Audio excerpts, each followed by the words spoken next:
India के air chief ने एक शॉकिंग स्टेटमेंट दिया है। उन्होंने कहा कि उन हथियारों का क्या फ़ायदा कि जो लड़ाई के बाद उन्हें मिलें और देर से मिलें और वक्त पर ना मिलें। वक्त पर हथियार ना मिलना बहुत बड़ा मसला है। इंडिया के लोग ये सोचते हैं कि पाकिस्तान इकोनॉमिक क्राइसिस में भी है, जबकि वो अपने हथियार एडवांस वसूल कर लेता है।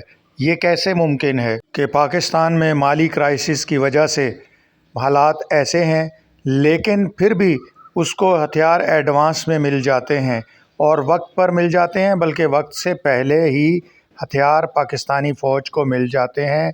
हमें हथियार वक्त पर नहीं मिलते। एयर चीफ ने कहा कि क्या फ़ायदा ऐसी डील्स का जिसमें बिलियंस ट्रिलियंस भी दिए जाएं और फिर भी हथियार वक्त पर